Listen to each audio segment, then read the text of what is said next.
et le bonjour. Aujourd'hui, on va parler de Meghan Markle et du prince Harry. On va parler plus particulièrement de Piers Morgan, le journaliste et animateur anglais. J'avais fait une vidéo sur Piers Morgan et j'avais dit dans cette vidéo qu'il était obsédé par Meghan Markle et qu'il passait son temps à la pourchasser, la poursuivre, l'insulter, que ce soit à la télé ou dans les interviews ou partout qu'il aille, même aux États-Unis. Alors aujourd'hui, on apprend dans les médias qu'il a décidé de ne plus autant s'occuper de Meghan Markle, de passer à autre chose, qu'il ne va plus prendre tout ce qui vient de Meghan Markle personnellement. Il dit qu'il a poussé la critique un peu trop loin. Donc certains disent qu'il se sent désolé, certains disent que voilà, peut-être qu'il a retrouvé la raison. Moi je pense simplement que voilà, après les révélations sur les textes de Thomas Markle, c'est-à-dire que Thomas Markle affirmait que Meghan ne l'avait jamais contacté. Or les textes que Meghan a montrés au tribunal ont prouvé que Meghan l'avait bien contacté. Et c'était sur ça que se basait Piers Morgan pour dire que voilà, Meghan avait ghosté toute sa famille, elle avait effacé toute sa famille, elle leur répondait pas. Et maintenant avec ces textes-là, il n'y a plus d'argumentation dans ce sens. Donc, il se rend compte que Thomas Markle avait menti et pour faire bonne figure, il dit tout simplement qu'il ne va plus l'attaquer,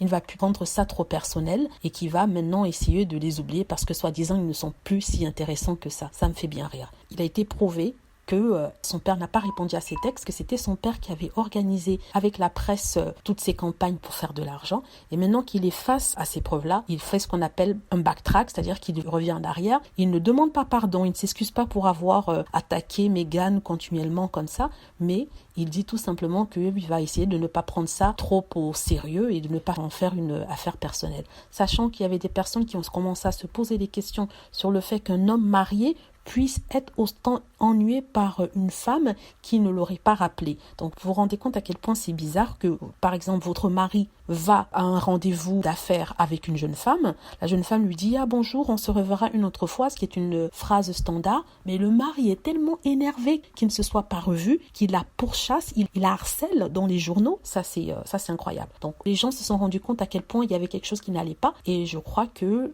là, il y a eu beaucoup de plaintes et du coup, il a décidé de faire machine arrière et ne plus parler de Meghan parce que ça devenait Piers Morgan, Meghan Markle. Donc voilà mon commentaire dessus. Voilà, c'est tout ce que je voulais dire par rapport à ça. N'hésitez pas à laisser vos commentaires et aussi à cliquer sur like si vous avez aimé la vidéo. Merci.